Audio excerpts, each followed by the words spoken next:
Quem ama o feio, bonito lhe parece? Naruhodo. Bem-vindo ao Naruhodo, podcast para quem tem fome de aprender. Eu sou Ken Fujioka. Eu sou o Altair de Souza. E hoje é dia de quê? Fúteis e úteis. Você quer apoiar a ciência? Quer apoiar o pensamento científico? Quer ajudar o Naruhodo a se manter no ar? Ouvir os episódios e espalhar a palavra já é um grande passo. Mas existe um outro jeito. Quem possibilita isso é a Orelo. Você escolhe um valor de contribuição mensal e tem acesso a conteúdos exclusivos, conteúdos antecipados e vantagens especiais. Além disso, você pode ter acesso ao nosso grupo fechado no Telegram e conversar comigo, com o Altair e com outros apoiadores. Toda vez que você ouvir ou fizer download de um episódio pelo Orelo, vai também estar pingando uns trocadinhos para o nosso projeto. Combinado? Então baixe agora mesmo o app Orelo no endereço orelo.cc ou na sua loja de aplicativos e ajude a fortalecer o conhecimento científico.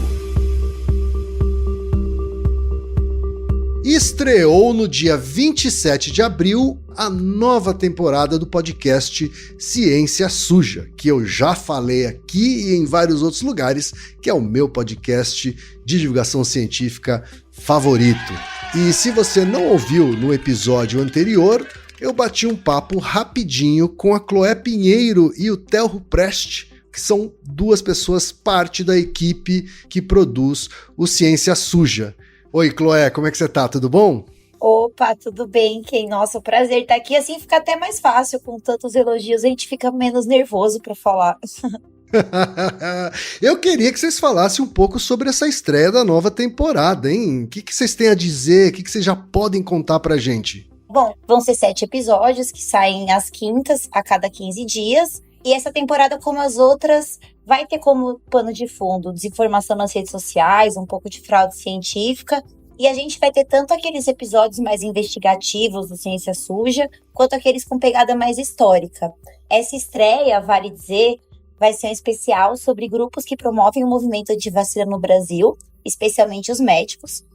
Esse episódio tem apoio do Pulitzer Center dos Estados Unidos, é um apoio que eu recebi para produzir uma série de reportagens sobre o assunto.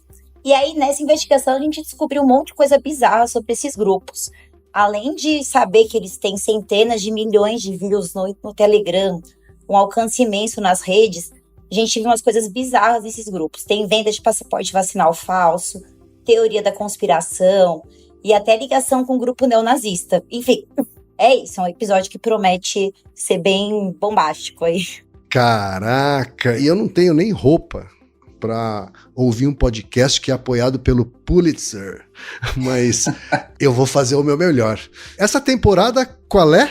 Essa é a 3ª temporada, Ken. Vamos então dar aquela força, porque esse é um podcast que tem que continuar sendo produzido pra gente, tá? E o que mais vocês têm de novidade em relação a essa nova temporada, hein? Legal, acho que a gente pela primeira vez vai trazer jornalistas divulgadores científicos de fora aqui do nosso núcleo duro do podcast, que vão ajudar em alguns episódios, né? Eles vão falar, vai ter episódios sobre síndrome da alienação parental, que tem mexido com o judiciário brasileiro, vai ter episódios sobre interesses que promovem o negacionismo climático no Brasil, sobre hipermedicalização na psiquiatria e até sobre uma prática eugênica chamada organoterapia, que também, e todos esses episódios foram apurados, né, e produzidos por pessoas de fora, assim, pra gente foi muito legal poder juntar essa turma para fazer isso. A gente vai ter os nossos episódios também, né, além da estreia vai ter um sobre maconha, essa coisa de ficar entre o proibicionismo, que é um problema, e o hype também, que é outra questão problemática, e também a gente vai ter um episódio sobre o pai do negacionismo brasileiro, mas essa eu vou deixar, nem vou falar quem é, pra gerar um suspense aí, né. Tchan, tchan, tchan, tchan. Eu tenho certeza que entre os ouvintes e ouvintes do Naruhodo a gente tem ouvintes do Ciência Suja, né? Mas se você é daqueles ou daquelas que ainda não conhece, você precisa conhecer agora mesmo, assim, tá? São episódios muito bem apurados, tá? Muito bem redigidos e muito bem editados também, tá? Então, de verdade, corre para conhecer. para falar com aquelas pessoas que não conhecem o Ciência Suja, Chloé e Theo, que outros temas vocês já abordaram? Tá? Eu me lembro, por exemplo, de episódios sobre cigarro, até porque eu sou um fumante, né? Um futuro ex-fumante. Já ouvi também, né? Me lembro, assim, acho que foi o primeiro episódio que eu ouvi foi sobre eugenia, né? Que foi, realmente explodiu minha cabeça, né? Que mais vocês abordaram, hein? Aliás, o episódio sobre cigarro, alguns episódios sobre cigarro que vocês abordam são muito bons também. Que aí, fica aí a recomendação também. Essa rasgação de seda, né? Não, mas é bom, acho que a Clô pode eleger alguns também. Eu certamente falaria da nossa estreia, da fosfetanolamina, pílula do câncer, né? A falsa cura do câncer. Sim. Acho que é um muito grande. Outros de movimento antivacina que a gente colocou também, acho que são relevantes. E a gente...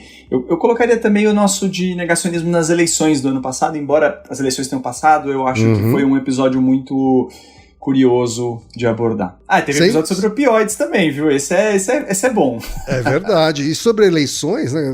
Na verdade é que a cada 2 anos a gente tem eleições, então nada indica que as próximas eleições vão ser diferentes, né? Assim, a proliferação de fake news, ela não parou. E você, Chloé, o que você tem para recomendar dos episódios que já foram veiculados nas temporadas anteriores? Bom, para vender um pouco do meu peixe, acho que eu vou destacar os episódios que eu acabei participando mais, que tem essa pegada mais investigativa, como o da farsa da proxalutamida, um remédio que era para câncer de próstata não aprovado e que foi testado irregularmente contra a Covid no Brasil. Um monte de gente morreu nesse estudo, então foi legal trazer esse assunto, né? O movimento antivacina, que agora a gente considera que vai ser o final da trilogia, né? Que os outros 2 também foram bem bacanas, não participei do primeiro, mas... entrei no segundo, e também os históricos, né, que eu acho que é bom que a gente tenha a oportunidade de olhar com distância as coisas que aconteceram e destacar fatos que só vêm à luz, às vezes, anos depois, né, dessas fraudes, especialmente falando em fraude científica, que é uma coisa que, às vezes, no calor do momento, você não fica sabendo. O episódio da AIDS é muito, muito bacana nesse sentido, o do cigarro é um dos meus favoritos, e só uma curiosidade sobre o da fósforo, que é uma outra coisa que o Ciência Suja pode fazer agora, com a gente crescendo, é acompanhar os temas depois que a gente já falou deles. A gente descobriu recentemente que a Fósforo voltou a aparecer numa camisa de time de futebol do Paraná, patrocinando o time de futebol. Então a gente foi atrás dessa história e descobriu várias coisas bizarras, que o dono do clube é sócio da fábrica, e que eles fabricam no Paraguai e vendem aqui. Então a gente continua sempre de olho nesses temas, porque a gente tem descoberto cada vez mais que esse tipo de picaretagem, essas fraudes não morrem, né? Elas são meio zumbis, né? Então acho que a gente também tem esse papel de continuar essas apurações. É importantíssimo esses temas que vocês abordam e agora a chance que vocês têm de continuar monitorando, acompanhando como é que esses temas evoluem ou não. Então, o Ciência Suja está em todas as plataformas de podcasts, é isso? Isso aí, as principais plataformas e na Aurelo também. Exatamente, quem quiser apoiar também, eles estão no Aurelo, assim como o Naruhodô, tá? E para conhecer mais, é só acessar cienciasuja.com.br. Chloé e Theo, muito obrigado pelo recadinho que vocês deixaram aqui. Eu tenho certeza que as ouvintes e ouvintes do Naruhodô serão novos ouvintes também do Ciência Suja. Brigadão. Assim esperamos. Obrigada. Valeu.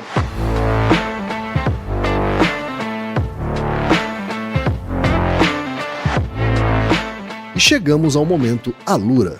Querido ouvinte, querido ouvinte. Você quer dar um verdadeiro mergulho no mundo da tecnologia? Migrar para uma nova carreira? Aprofundar-se nessa carreira? Então assine Alura agora mesmo. Você vai estudar, praticar, discutir e se aprofundar em uma plataforma que respira tecnologia. Na Alura, você terá acesso completo ao conhecimento, onde e quando você quiser, com novos cursos todas as semanas. E ainda tem vantagem, ouvinte Naruhodô tem desconto especial. Mas para isso é preciso acessar a seguinte URL, anota aí, alura.com.br/promoção/Naruhodô. Nesse endereço, além do desconto especial, você vai conhecer histórias reais de transformação de pessoas que estudaram na Alura. Então, repetindo, acesse alura.com.br/promoção/Naruhodô.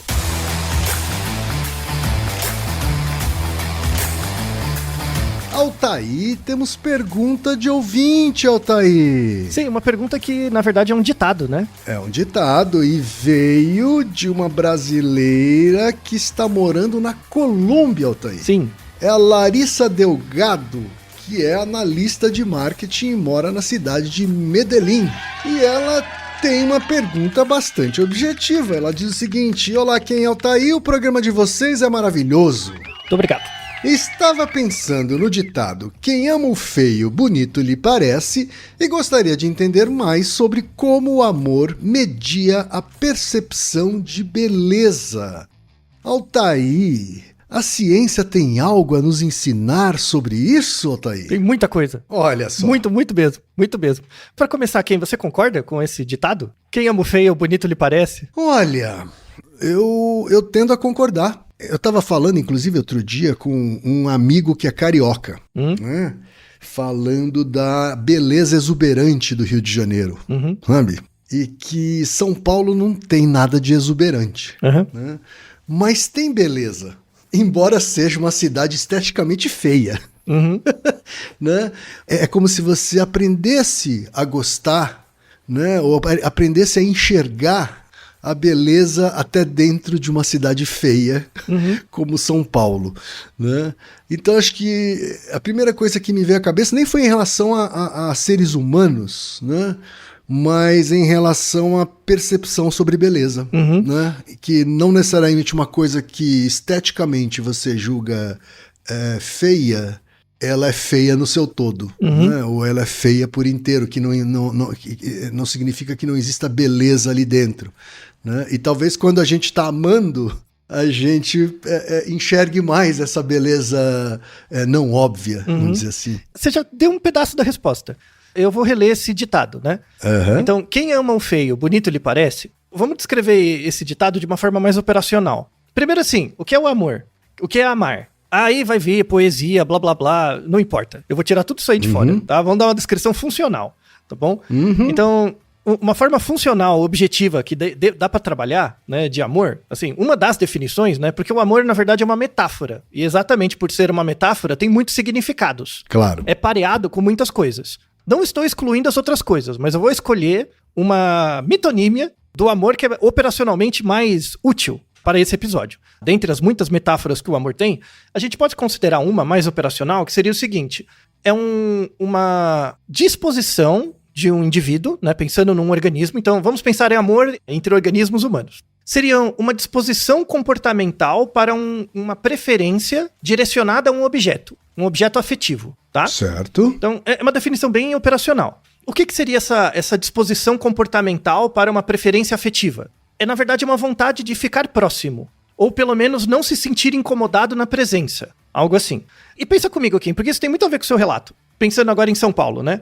Se a gente parte da premissa que São Paulo é esteticamente feio, mas tem beleza, essa beleza só aparece com um contato repetido. Só aparece com um contato subsequente, né? Quando você aumenta a familiaridade. Isso, ou quando você aumenta o número de interações, ou de exposições. Voltando no ditado, quem ama o feio, bonito lhe parece. Esse ditado é um movimento, na verdade. O amar o feio diz respeito a um contato contínuo com o feio. E aí o bonito vai aparecendo. Então esse ditado, ele enuncia, ele denota um movimento de interação entre organismos. Entre o feio e aquele que o acha bonito. Certo. Tá? Então, esse ditado não vale para um contato único, vale para um contato continuado. E aí, é muito interessante, porque a gente vai falar de vários níveis de causa, assim, né? Esse episódio vai servir como uma forma de amarrar vários outros episódios. Pra quem não gostou do meu uso utilitário do amor, né? A gente tem um outro episódio, que é o 70, que é Se Existe Amor à Primeira Vista, tá? É uma outra acepção, uma outra metáfora que a gente usa. Se quiser achar mais bonito, né? Tiver com mais emoção no coração, você usa o episódio 70. Tem um episódio 92 também, que é Se Existe Química Entre Duas Pessoas. Como funciona, né? A química entre duas pessoas tem muito a ver com o ditado e tudo mais, né? Conversa bastante. Tem o episódio 95, que é Se Pessoas Bonitas São Privilegiadas, que a gente fala sobre isso também. Tem associação desse episódio com 216, que é Por que Sentimos Ciúmes, né? Que também tem a ver, né, com isso. É uma decorrência dessa relação entre o feio, que vai ficando bonito, e o amar ele, né? E tem relação também com o episódio 370, que é... Parece que não, né? Se homens com pênis pequeno gostam de carros esportivos. Nesse episódio 370, eu falei uma coisa. Eu puxei uma sardinha para uma área da psicologia que chama psicologia evolucionista, né? Que hoje em dia, muitas áreas da psicologia, muitos psicólogos ou estudantes, principalmente de psicologia, acham a psicologia evolucionista uma pseudociência em si. E nesse episódio 370, eu falei que não é bem assim. A psicologia evolucionista, ela não é uma pseudociência. Ela pode ser uma pseudociência se você não entende a área de atuação dela. Para que ela serve? Que tipo de explicação ela se dá? E aí, quando a gente fez esse episódio, uma galera começou a me mandar mensagens falando: poxa, não é pseudociência mesmo? Então você tem algum texto, alguma coisa, algum livro, alguma coisa que fala isso? Esse episódio vai servir um pouco para isso. Não tem um livro. Se você olhar as referências desse episódio, são muitas. Você vai ter que ler todas. Aqui não é aprendizagem tipo TikTok, sabe? Tipo, é realmente uma coisa muito elaborada, porque a área está em mutação ainda, né? Tem várias linhas dentro da psicologia evolucionista e elas brigam.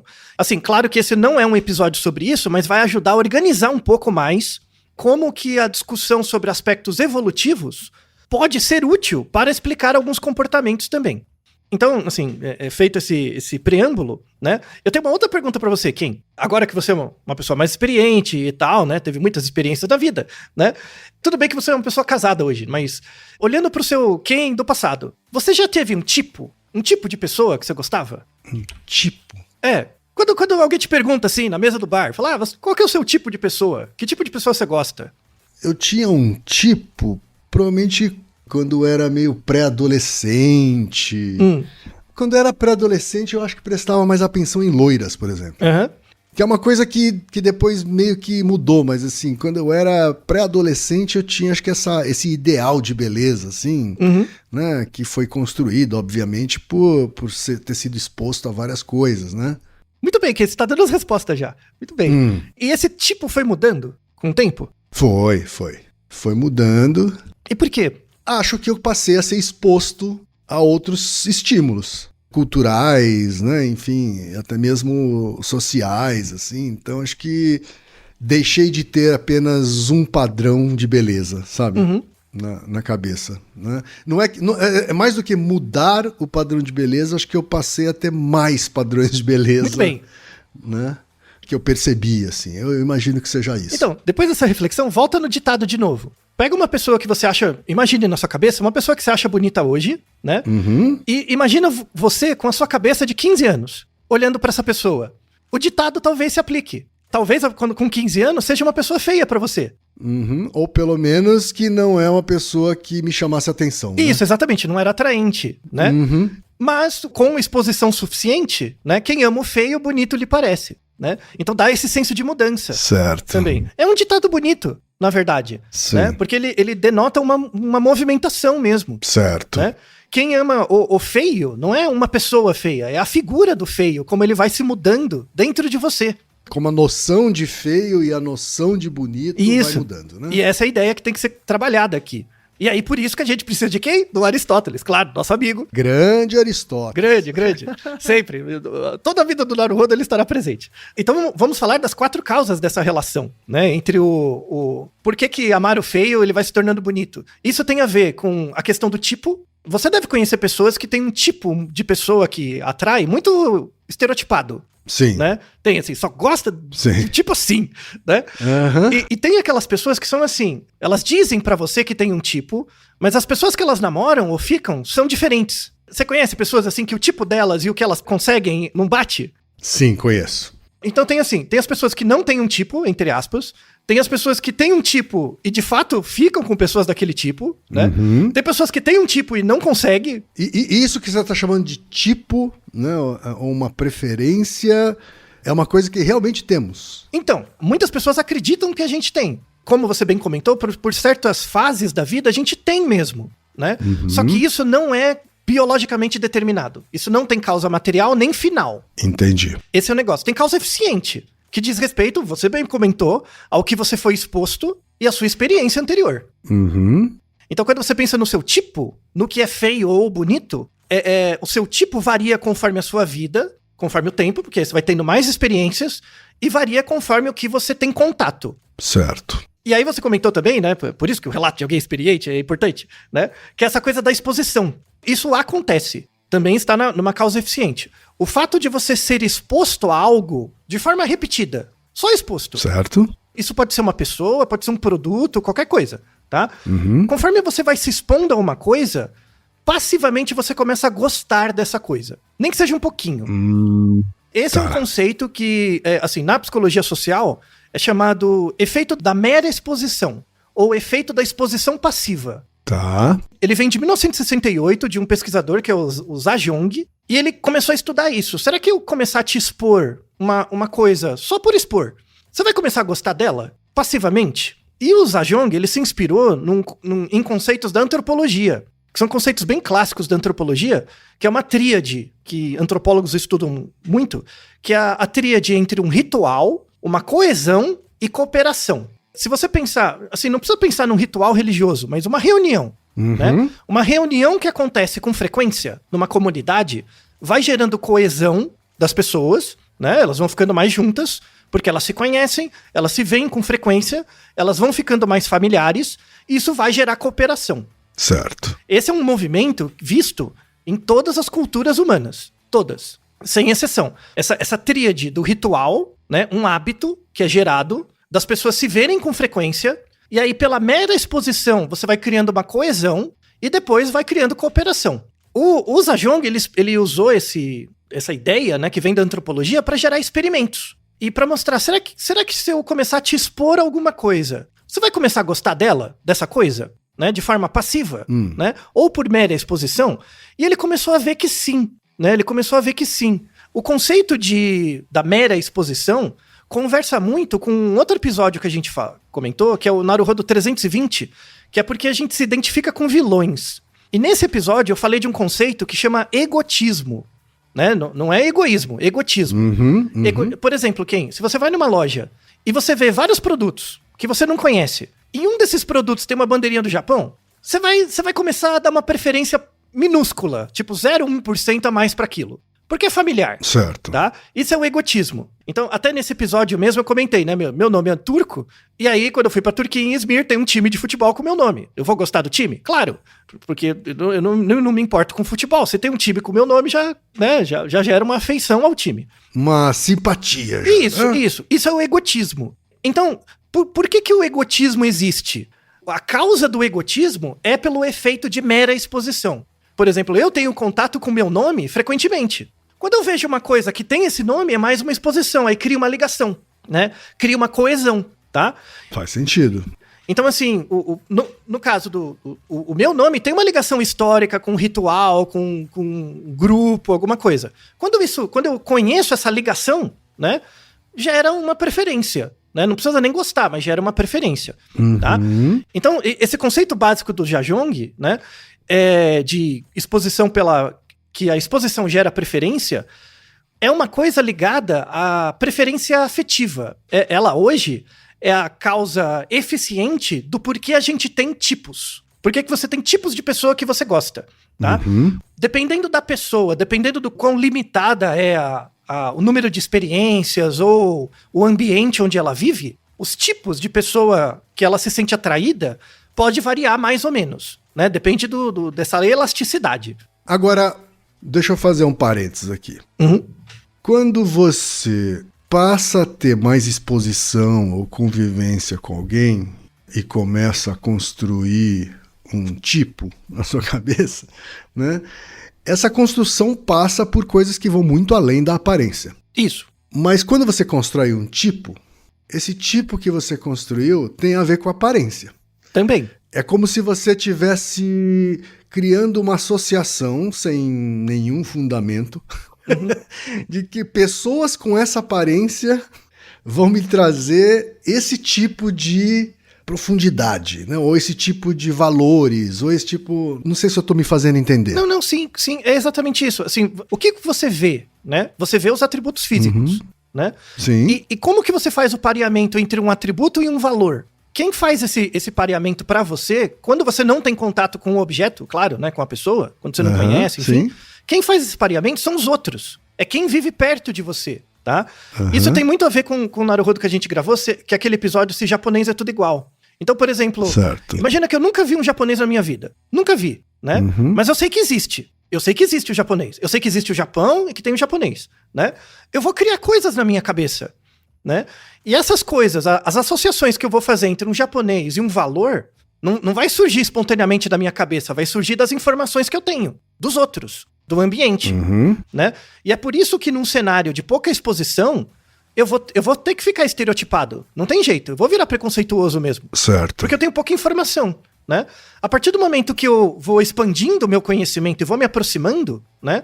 Essas atribuições preconceituosas que eu faço vão virar categorias, né? Ah, tem o japonês, mas tem o chinês, tem o coreano, tem o tailandês, enfim. Você começa a descobrir as categorias primeiro. Ah, então não é tudo igual.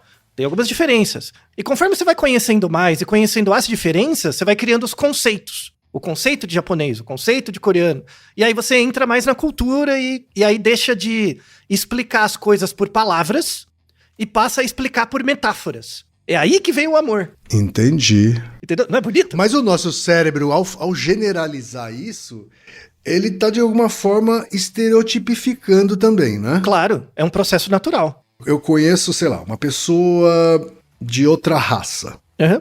e começo a conhecer valores dessa pessoa e vou sendo exposta a ela cada vez mais. E aí eu começo a criar na minha cabeça que esses valores, elas estão associadas àquela raça. Uhum. Mas não necessariamente, quando eu encontrar uma outra pessoa dessa mesma raça, Isso. eu vou encontrar os mesmos valores. Exatamente. Mas você percebe que é por causa da informação que você tem e não da pessoa? Sim. Você sim, generaliza em entendo. função do que você tem, né? E tudo bem. Sim. E tudo bem, é isso. E aí, então você vai cometer erros o tempo todo. Certo. Né? E a ideia não é fugir deles. É falar, então eu não quero saber e tal, né? É ficar errando mesmo. E tentando, e passando vergonha. E cada vez que você passa vergonha, você vai passar menos vergonha na próxima. Entendi. Né?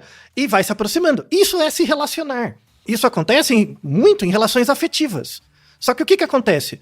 Quando na relação afetiva tem o gostar, Sim. né?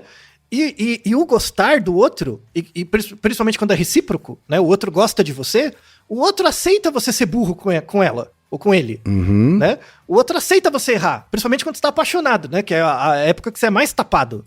É nessa época, né?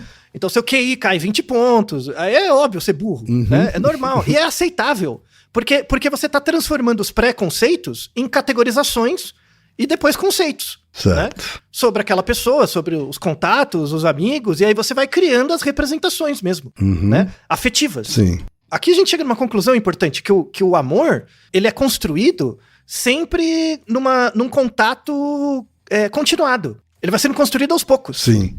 A paixão, a atração, não. A atração é algo mais rápido mesmo, né? E pode ser motivada, por exemplo, por uma atribuição. Né? Tipo, eu gosto disso, essa pessoa tem isso, estou atraída por isso e acabou. Sabe? É uma coisa momentânea, rápida. Certo. Né? Então, a paixão é motivada por atribuições. Conforme você vai conhecendo mais a pessoa, enfim, essas atribuições vão virando categorizações. Então, essa pessoa é desse jeito, não porque é japonesa, mas é dela, né? Então tem o que é dela e tem o que é da cultura, do background, das experiências. Você começa a separar. Criar as categorias. Certo. E depois você vai criar o conceito, que é entender aquela pessoa para além das palavras. Que é quando Sim. você sente ela, Sim. né? E aí é o que a gente chama de amor. É quando você não consegue explicar por palavras, só por metáforas, Certo. né? Não é bonito você explicar de uma forma operacional? Tem uma poesia também, não tem? Né? Tem também. É o amor em prosa, né, Otoi? Não, é o amor em conceito. É o amor em um conceito quantificável. Tá? Porque a gente pode operacionalizar e generalizar. E já que ele é uma metáfora, ele é o tema favorito para poesias e canções, né, Otoi? É claro. E também pesquisa acadêmica. É, né? isso aí. Só que na pesquisa acadêmica tem que ser definido categoricamente para ser medido. Aham. Tá? Então, essas reflexões são importantes. Mas todas elas são no nível da causa eficiente. Certo. Tá? Então, voltando no ponto anterior lá da psicologia evolucionista, onde que tá o erro crasso? Que se você encontrar um pesquisador de psicologia evolucionista que faz esse tipo de erro, aí é pseudociência louca, assim. Tá. É tipo esses povos, os Red Pill, tem tanta pseudociência usando evolução hoje em dia na internet, né? que a gente comentou lá no episódio 370, né? Que é aquela história assim, comentando rapidinho, que é assim, a mulher tem um período fértil, né, de vida, então ela tem que maximizar o sucesso reprodutivo quando ela é mais nova, então ela tem que selecionar um macho de alto valor de mercado, né? Sim. Então ela vai preferir o cara mais velho. Eu tô sendo preconceituoso agora, tá? Tô usando estereótipo geral. Sim, tá? sim. Então a mulher vai preferir o cara mais velho quando ela é mais nova. E o mais velho prefere a novinha mesmo. Aí conforme a mulher vai ficando mais velha, o valor de mercado diminui, né? Sim. E aí ela vai ficar correndo atrás de alguém porque o sininho tá batendo. Certo. O negócio é esse, né? Pra reprodução. Aí o homem novo, ele não consegue as cocotinhas, porque as cocotinhas estão com o mais velho. Então o que ele vai fazer? Ele tem que reunir recursos. O momento em que o valor de mercado dele é maior é quando ele tá mais velho. Porque certo. aí ele poderá escolher quando tiver recurso. Tá? Então, esse tipo de estratagema, que é a questão da hipergamia e tal, por que isso é uma asneira? Porque isso é uma confusão entre a causa final e a causa eficiente. Essa teoria existe? Existe. É basicamente a teoria de seleção sexual, vem lá do Darwin e tal, tem artigos, deixamos artigos sobre isso. Só que uma coisa que essa desgraça desse povo Red Pill, enfim, esse povo todo aí, e tem muita gente religiosa também que fica falando de castidade, são todas aplicações culturais desse modelo de hipergamia, tá? Onde que existe o erro crasso? Não é na teoria, é no alvo dela. Para quem sabe um mínimo de biologia, né, e de seleção sexual, o alvo da seleção sexual não é a pessoa, é o gene, é o pool genético. Porque seleção sexual se aplica a qualquer organismo com reprodução sexuada, tá? Então pega aves, que é muito comum, né? Tem o macho fica dançando pra fêmea, né? O exemplo que eles usam o tempo inteiro é o pavão, né? Então, quando você pega o pavão macho, ele tem lá o rabão grande dele, fica abanando pra fêmea. Sim. E a fêmea é marrom, assim, ela é meio sem graça perto do macho, né? Porque o macho fica se exibindo pra ela, tá? Então, onde que tá o erro? É a pessoa começar a associar o rabo do pavão com carro, com dinheiro, com beleza. Não é isso. No caso do pavão, o rabo dele é indicador de saúde e de fertilidade. É indicador de bons genes. Certo. Na lógica do pavão. E o pavão não fica pensando nisso. Claro. Olha o tamanho do meu rabo, que eu tenho os bons genes. Não é isso. Instintivo, assim. Isso. O pavão só quer se reproduzir. Sim. Tá? Mas o rabo dele é selecionado por uma pressão genética, no pool dos genes. O mesmo vale para quem está observando o pavão, né? A pavoa e observando o pavão. Isso. Ela não racionaliza assim, nossa, que rabo, ele deve ter, então, uma capacidade reprodutiva. Não, nada. Instintivamente, ela se atrai, né? Isso, é a escolha. Tá? É puramente uma escolha comportamental. Certo. Tá? Só que isso favorece o pool, uma certa seleção de características que são determinadas pelo um pool genético dessa espécie. Certo. Tá? Isso acontece no humano? Acontece. Mas para testar isso, você tem que ver estudos populacionais com milhões de pessoas. Claro. E mapear não o comportamento da pessoa, mas o gene dela. O gene que afeta o comportamento. Entendi. Entendeu? Entendi. Então é um estudo de genética de população. Não tem a ver com sua discussão de Red Pill. Bem mais complexo. Assim. Muito. Não. Você tem que estudar. Por isso que estuda muito em aves, né? Aí você tem que ver, pegar a ave, mapear o gene, ver pra onde ela migra. É um puta trabalho. Leva décadas. Sim. Tá? Então, isso não entra nesses discursos Red Pill. Sabe? Tá. Tipo, esse estereótipo do homem, por exemplo, que ele tem que trabalhar muito pra conseguir recursos e ser o provedor. E a mulher tem que ser casta, ou enfim, tem que ter bons atributos de beleza, status, enfim, para ser uma boa esposa, sabe? Esses atributos. Sim. Eles, na verdade, são exadaptações dessa explicação da causa final evolutiva no comportamento. Claro. Né? Só que isso foi cooptado como um ritual, só que o objetivo desse ritual não é selecionar o gene, é gerar coesão para gerar cooperação. Certo. Por exemplo, você é o homem ou sou a mulher. Se a gente pensa do mesmo jeito, se você tem o pensamento, por exemplo, pensamento estereotipado de homem, de ser o provedor, e eu tenho o pensamento estereotipado da mulher, de ser a esposa, né? E nós vivemos no mesmo grupo, nós partilhamos do mesmo ritual. Então vai gerar uma coesão, vamos cooperar, toda a comunidade ganha. Tá? Sim. Só que isso não é pela seleção sexual. Isso é pelo ritual criado por gerações. Sim. É pela cultura. Né? E a cultura que modula isso, não é o gene, não é a seleção sexual. Ela é um controle muito distante, sabe? Então, não dá pra usar essas explicações.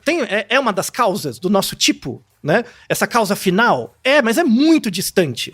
E não afeta você. Sim. Afeta a expressão de um gene dentro de um pool genético da média das pessoas como você. Certo. É muito distante. Certo. Tá? Não, faz todo Então sentido, para. né? Porque em última instância, se essa seleção fosse simplesmente baseada em aparência e não genética, depois de tantos tempos de ser humano, a gente deveria ter só pessoas bonitas, né? Não, ou pessoas exato, que são ou- consideradas bonitas. Então, ou o que seria mais provável, a gente seria extinto. Aham. Se fosse tão estereotipado, a gente já teria sido extinto. Sim, Tem que ter uma modulação de outra ordem. claro. Tá? Então, pensando em causa final, tá? Causa final mesmo, gene e tal. Pensando na beleza, o que afeta a nossa percepção de beleza na causa final? No gene, tá? São 2 atributos só. Simetria, e isso vale para qualquer grupo étnico. E a gente Quanto já mais falou simétrico- sobre isso em outros episódios também. Já. Né? Isso. Quanto mais simétrico você tende a ser percebido como mais bonito, independente da sua etnia. Por exemplo, pessoas que têm uma diferença de simetria, isso pode ser relacionado com alguma característica do desenvolvimento, né? Ou numa fase mais avançada da vida, pode ser relacionada com exposição a patógenos, Sim. né? Doenças, coisas do tipo. Então, é um indicador, não no nível da pessoa, mas no nível da população. Sim. Da população. É associado com saúde e fertilidade. Sim. Tudo bem, beleza, né? E tem um outro atributo que é a relação cintura-quadril. Sabe aquela coisa da mulher ser o violão e o homem ser um V? Sim. Né? E a estrutura do corpo é diretamente relacionada com hormônios sexuais. Certo. Tá? Então, assim, as crianças são todas iguaizinhas. Quando chega lá na puberdade, a ação da testosterona faz o ombro crescer, aparecimento de pelo, tudo mais. Sim. Né? E aí vai tendo essa forma de V no homem, e na mulher vai tendo a forma do violão. Né? Então, assim, pessoas que têm quantidades de hormônio adequadas, enfim, vão desenvolvendo essas características sexuais secundárias. E se você tem uma boa proporção cintura-quadril, por exemplo, uma evidência que a gente deixa um artigo, pessoas com uma boa proporção têm um menor risco cardiovascular para problemas cardiovasculares. Certo. Por exemplo, ou seja, como o rabo do pavão é um indicador de saúde, né? Que no nível populacional as pessoas percebem. E independe da etnia, tá? Sim. Então, causa final para essa beleza é só simetria e um pouquinho da proporção cintura-quadril, tá? Só. Então, para com essas explicações evolutivas, porque aí você vai ficar red pill mesmo, tá? Sigma meio, sei lá, vai ficar essas bobagens, tá? Então não, tá? Tipo, quando a gente tá se relacionando com pessoas, a nossa hipótese nula é que as coisas vão dar errado. Porque a gente não entende a cabeça do outro, é difícil mesmo, né, Ken? Você sabe, né? No começo é difícil, você não entende direito, mas como você gosta do outro, você abre exceção, vai fazendo concessões, e se você vê que o outro também faz, a coisa desenrola. Sim, tá? sim. Então você reduzir isso nessas explicações estereotipadas que afetam só o gene é muito regressivo, sabe? É muito triste, e você cria falsa ilusão de controle. É uma porcaria, tá? Não dá certo. Sim. Tá?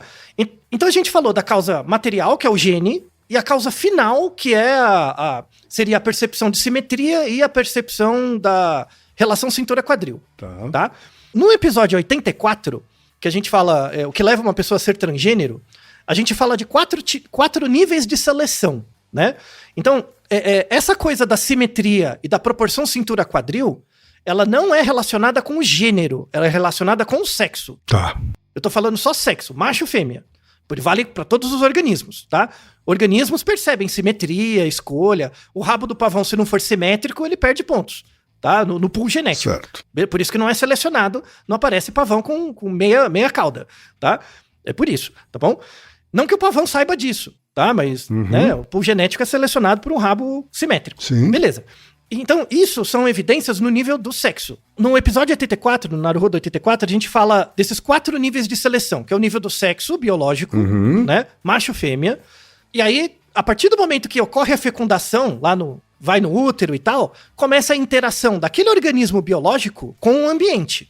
Aí começa o aparecimento do gênero. O gênero aparece disso. Quando surge um organismo da fecundação, ele começa a ter contato com o ambiente.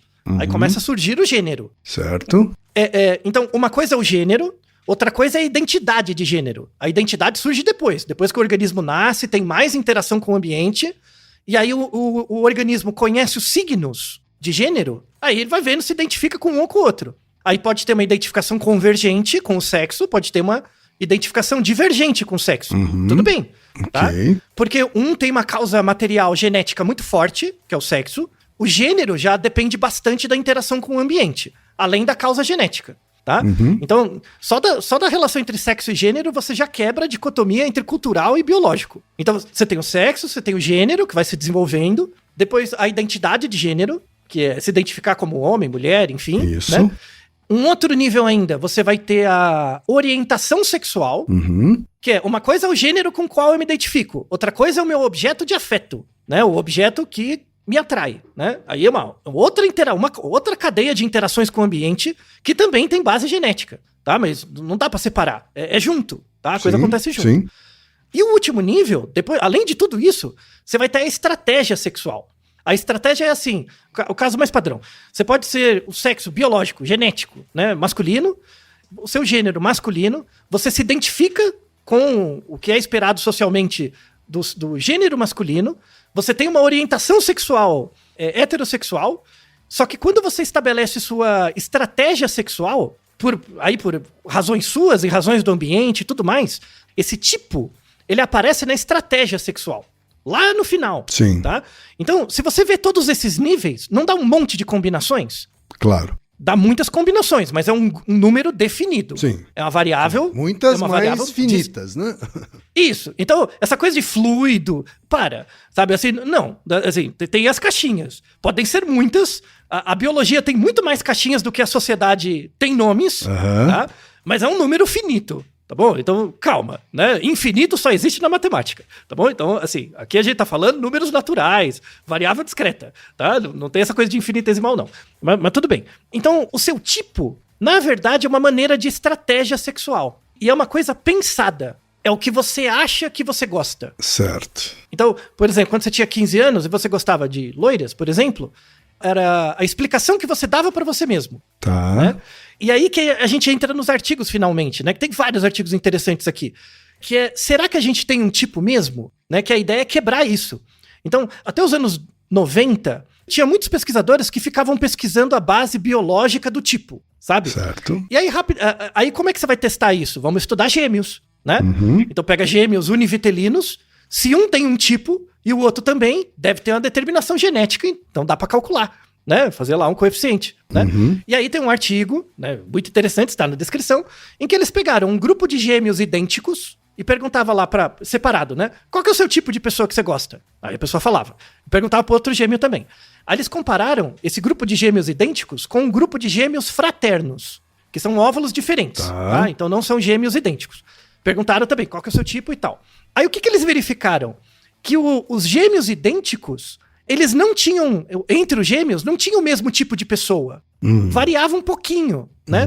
E variava tanto quanto os gêmeos fraternos. Então, o que eles chegaram à conclusão, né? Tem o cálculo também da herdabilidade e tal. A herdabilidade do tipo tende a 0. É muito baixa. O seu tipo, né? Então, tende a 0. E, de novo, eu estou falando disso de estratégia sexual. Outra coisa é orientação sexual, identidade de gênero, aí a herdabilidade é um pouco maior. Mas quando você pensa na estratégia, que é lá no final, né? Tipo, como você... Que pessoa você escolhe gostar? E depois, como que você vai lá chegar na pessoa? Ou esperar a pessoa chegar em você? Essa estratégia, ela depende principalmente das suas experiências individuais e do seu ambiente de contatos de pessoas. E aí, é muito interessante nesse artigo dos gêmeos, porque eles tinham tipos de pessoas que eles gostavam diferentes, e aí você ia investigar os amigos, quando os amigos eram diferentes, eles tinham tipos diferentes. Porque dependia do contato com os amigos, das conversas, sabe? Quer dizer, os fatores externos é que são os decisivos. os fatores sociais. Certo. De interação interpessoal mesmo. É pessoa, sabe? Os seus amigos na escola, sabe? Por isso que provavelmente você tinha um tipo quando você tava lá no colégio. Porque, tipo, você conhece pouco, você tem os seus amigos da escola, então a única informação que você tem é deles. E aí a coisa surge ali. Sim. Né? Foi antes até do mídia. colégio, né? Era ainda no primeiro grau mesmo, assim, né? A partir dos 16 anos, aí eu comecei a trabalhar. Né? Então, aí aumentou absurdamente né, a exposição a pessoas diferentes, né? Inclusive etariamente, assim, né? Isso. Aí vai mudando a estratégia, aí a coisa complexifica, tá? Mas o grande efeito no tipo, né, é de experiência anterior e o grupo atual. Certo. Tá? Então, às vezes você trabalha num lugar, você tem um tipo. Você muda de trabalho, começa a trabalhar em outro, o seu tipo muda. Porque tem a ver com as pessoas, tem a ver com o lugar onde você está e por aí vai. Sim. O que, convenhamos, é muito conveniente, não é verdade? Claro. Se o seu tipo fosse biologicamente determinado, a gente seria extinto, né? Verdade. Se você muda de grupo, morreu, né? Vai virar Carola, né? Não dá. E aí, voltando no Zhang, né? Nessa coisa do efeito da exposição, ele tem um artigo fantástico. Que genialidade, né? Um artigo bacana. 1992. O artigo é o seguinte, olha que bacana aqui. Era uma escola, era uma universidade, tinha 130 alunos, tá? Sabe aquelas aulas de primeiro ano, que é uma matéria genérica, que vai todo mundo, sim, né? Sim. Então era uma baita turma, né? Aí ele fez o seguinte, o pesquisador estava dando o curso. Aí ele falou o seguinte, ele recrutou 4 moças, né?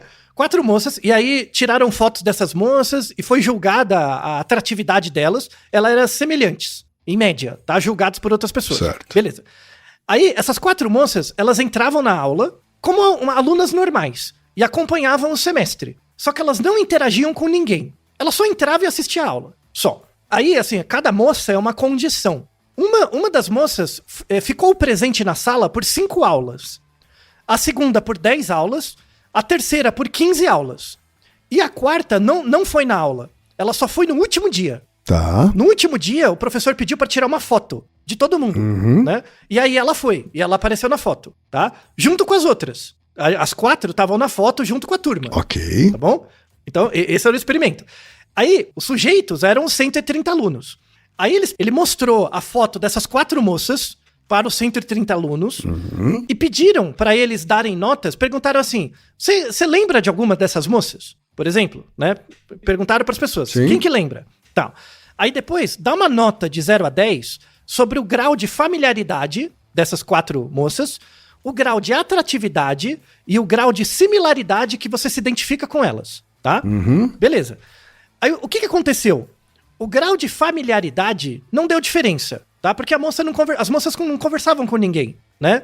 Então, não me pareciam familiares. Então as notas de familiaridade da turma eram baixas, tá? Certo. Mas quanto mais tempo a moça passava nas aulas, lembra que eram moças diferentes, né? A moça que ficou 15 aulas em relação a de 10 e a de 5, ela era percebida como mais atraente e mais similar aos demais alunos da turma. Só pela mera exposição. Só por estar lá. Certo. Ela foi julgada como mais atraente. Entendi. Né? E mais familiar. E aí reforça essa ideia do efeito da exposição. Só de ver uma pessoa, você começa a achar ela mais bonita. Né? Só por estar vendo. Sim. Tá? E aí, ele tem um outro artigo também fantástico, que era o seguinte, ele fez também um estudo com retratos. Ele fez uma condição em que você ficava olhando o seu próprio retrato por um tempo. Você via o seu próprio rosto por um tempo. Certo. Tá? E depois você tinha que julgar rostos de outras pessoas, a atratividade. E um outro grupo só julgava os rostos, sem você ver o seu próprio. Ok. Tá? O que começou a acontecer? Pelo próprio fato de você começar a acostumar a ver o seu próprio rosto, pelo efeito da mera exposição, você começou a dar notas de atratividade maiores para os rostos das pessoas que tinham traços parecidos com os seus. Olha que interessante. O fato de você estar vendo o seu rosto, você começa a pegar traços do seu próprio rosto e pessoas que você vê, desconhecidas, que têm traços parecidos com os seus, você começa a dar uma nota de atratividade maior. E isso é o quê? Uma familiaridade com a gente mesmo? Isso. Na condição em que você não via o seu próprio rosto, as pessoas davam uma nota de atratividade mais relacionadas às pessoas mesmo. Certo. Né? Na condição em que você via o seu próprio rosto, você usava isso como um frame, como alguma informação para julgar a atratividade de pessoas que você não conhece. Só tem o traço delas. Entendi. Meio que era um priming, sabe? Olha que interessante. Muito, né? Mas muito. Não é fantástico, né? Então, isso mostra que o nosso tipo, né, é muito mais variável do que a gente acha. Varia muito mais do que a gente espera, do que o contexto e tal. Mas não quer dizer que não tenha um pezinho também de uma determinação biológica. Certo. Tá? Que aí é um artigo mais recente, 2022, tem um de 2023 também. Eles pegaram homens e mulheres julgando rostos, né, e atratividade de rostos e tal. Tanto os homens quanto as mulheres tinham entre 20 e 30 anos, tá, em geral. Aí eles eles encontraram um resultado muito interessante. Esse resultado só aconteceu para as mulheres, tá? Bom. Que assim, as mulheres davam uma nota de atratividade pro rosto dos homens, lá, e aí eles fizeram uma condição que era o seguinte: antes de julgar a foto, eu fazia você notar que tinha uma outra pessoa que você não conhecia, que estava sorrindo pra foto que você tá olhando. Então, ó, pensa assim, ó, eu vou te mostrar uma foto. Tá bom. Eu vou te mostrar uma foto, só que eu não te mostrei. Aí, eu faço você perceber que tem uma outra pessoa que tava vendo a foto que você vai ver e ela sorrindo pra foto. Como se ela tivesse achado bonito. Tá bom. Né? Quando você for ver a foto, você vai achar mais bonito também. O efeito da audiência. Por isso que as pessoas riem mais de um filme assistindo junto com outras pessoas dentro de uma sala de cinema do que sozinho em casa. Então, não é só isso não tem a ver com sorrir, Tá. Isso tem a ver com contágio. Ok. Né? Isso é o sorriso contagioso. A gente tem um Naruhodo sobre Certo. isso. Né? Isso é atratividade. Tá. E, de novo, isso só aconteceu na amostra com mulheres. Que se uma mulher olha pra um cara e ela nota que tem uma outra mulher rindo pra ele, ela acha ele mais bonito. Entendeu? É esse efeito da terceira pessoa. E esse efeito não aconteceu entre os homens. Ou pelo menos não foi Não aconteceu entre os homens. E isso é interessante, independeu da orientação sexual. Independe da orientação sexual. A mulher lésbica também. Mesma coisa. Então, e de novo, é só julgar atraente. Não é querer pegar, nada disso. É só dar uma nota de beleza, de 0 a 10. Tá? Ok. Esse efeito aparece, né? Então mostra algum display, né? Alguma coisa que pode ter uma causa mais distante. Certo. Né? E qual que é o efeito que aconteceu pros dois? Pro homem e pra mulher? É um efeito que é o seguinte. Quando eu te mostro uma foto e junto eu te dou a nota dessa foto, falo, ó, as pessoas julgaram a foto dessa pessoa como sendo nota 8, por exemplo. Né? Em geral, as pessoas tendem a concordar com o julgamento. Sim. Tá? Quando se discordar, discorda pouco. Tá? Mas se eu colocar você num contexto onde eu digo pra você que a nota que eu tô atribuindo é baixa, você tende a diminuir mais a sua própria nota. Então, por exemplo, eu te mostro uma foto de uma pessoa e o status de beleza dessa pessoa é 5. 5 é médio. 5 é médio. Então, quando as pessoas olham a foto, 5, tá bom, né? Se eu não te dou nenhuma outra informação, elas julgam como uma beleza média. Elas usam como parâmetro. Certo. Tá? Agora, se eu te apresentar uma história antes, dizendo que essa pessoa, na verdade, dentro do grupo que ela faz parte, ela tem uma das notas mais baixas. Aquele 5 vai valer menos. Você vai começar a achar ela mais feia. Mas não por causa da nota, por causa da avaliação. Certo. Né? Por causa do grupo onde ela faz parte. Isso que é interessante. Você não é bonito em si. Você é bonito em relação aos outros. Então, muitas vezes, o seu tipo não é o seu tipo, é o tipo do grupo que você pertence. E aí, quando você olha a pessoa, quando você tá no grupo, você acha uma coisa. Quando tá só você e a pessoa, você acha outro. Certo. E aí, agora a gente tem uma explicação daquelas pessoas que têm um tipo, mas na hora de pegar, pega outra coisa. Dá a discordância. E tem a ver com aquela piada que a gente contou em algum outro episódio, não, Thaí? Que se você quer se dar bem, você tem que levar alguém pra balada mais feia que você. Isso. Tem a ver com isso. Isso, exatamente. Só que isso não é efeito de higiene, de nada. É causa eficiente. Tem a ver com a maneira como a gente monta grupos. Certo. Tem a ver com aquela coisa da antropologia. Ritual, coesão e cooperação. Né? Mais importante do que o seu tipo é pertencer a um grupo que coopera com você. Certo.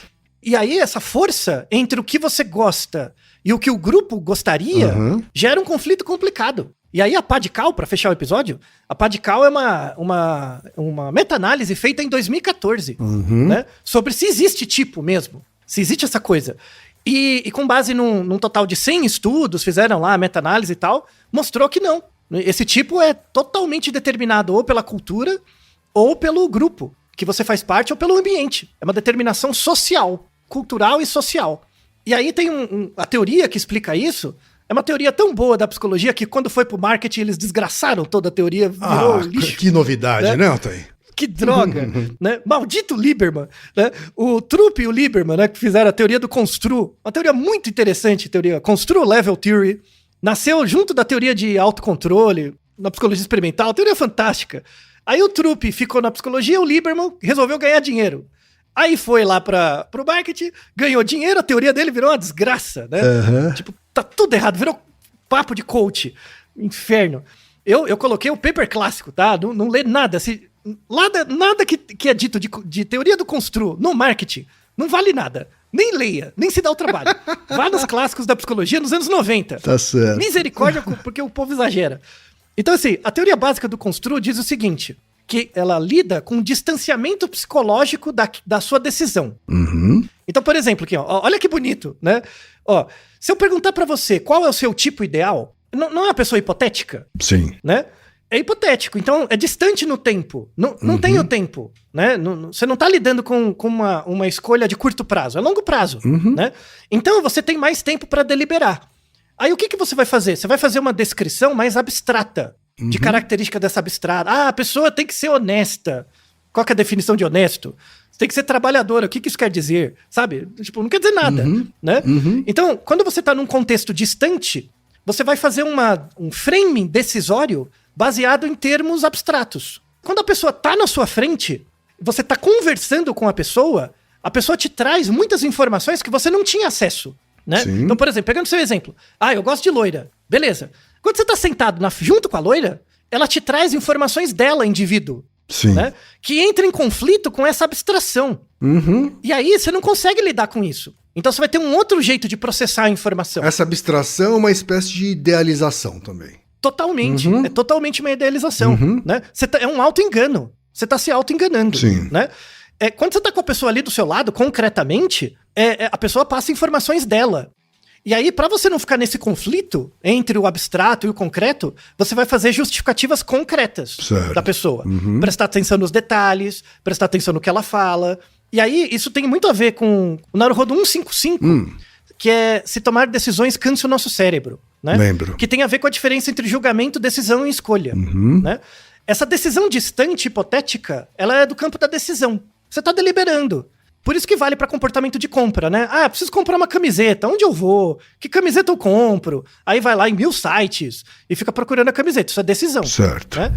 Quando a sua camiseta tá rasgada e você tem que ir agora, você não vai usar esses atributos abstratos. Você precisa resolver agora. Você vai no que tá mais perto, mais fácil, é concreto. Tá? Então são esses níveis de proximidade vão gerar níveis diferentes de pensamento. Certo. Né? Níveis diferentes, construos de pensamento. E logo, quando você pensa de forma mais abstrata, você está sendo mais autocontrolado. Porque o tempo você pode esperar. Quando você está agora, você está pensando de forma mais impulsiva. Porque a informação está ali, você precisa processar na hora. Né? Então, na verdade, esses níveis de construo, o próximo e o distante, tem a ver com o tempo. A percepção de tempo mesmo, né? Então, por isso que muitas vezes dá esse conflito entre o tipo e o que a pessoa tem. Porque às vezes o que a pessoa tem é uma coisa mais rápida. Às vezes é a oportunidade que ela teve ali para deliberar. Já o que ela acredita é uma idealização, né? E por isso que tem muita gente que sofre, né? Tipo, a pessoa não quer transformar o feio em bonito pelo contato. Ela quer idealizar um bonito. Aí vai dar errado mesmo, né? Voltamos no começo do episódio, né? Que é o nosso ditado, né? Quem ama o feio, bonito lhe parece. Nessa frase, o amar é esse contato repetido. O amar é um movimento de contato. Sim. Então, pessoas que só idealizam, antes de tudo, elas não amam. Porque elas não se expõem ao contato. De transformar o feio em algo mais aprazível. Perfeito. Né? Pelo contato, pela discussão. Não é bonito, Kim? Sem dúvida, aí sim, hein? Então, tá vendo? Beleza? Terminamos né? de maneira poética, então. E começamos também, né? A ideia é que esse seja um episódio informativo, mas que também sirva para você repensar a sua posição, suas coisas e tal. E recomendo, né? Siga o exemplo do Ken, de sempre se expor a grupos diferentes, a conhecer um mundo que é muito, muito, muito, muito grande, né? Muito diverso e muito desafiador também, né? Sem dúvida. Sempre tá te questionando, desafiando e tal, para que você, de fato, seja exposto a coisas diferentes, aumente o seu leque de preferências e vivências e, antes de tudo, seja uma pessoa mais feliz, né? A felicidade está na diversidade, né? Esse é um grande achado. Porque se você vive num mundo diverso, não existe mais coisas feias. Exatamente. Todas as coisas têm direito de ser amadas. Exatamente. Não é, tem beleza em tudo. É isso daí, Altair. E Naruhodô, ilustríssimo 20. E você já sabe, aqui no Naruhodô, quem faz a pauta é você. Você tem alguma pergunta pra gente ou quer comentar algum episódio? Escreva pra nós. podcast@naruhodô.com.br. Repetindo? podcast@naruhodô.com.br. E lembre-se, mande nome completo, idade, profissão e a cidade de onde você está falando. É isso aí. Naruhodo. Esse podcast é apresentado por b9.com.br.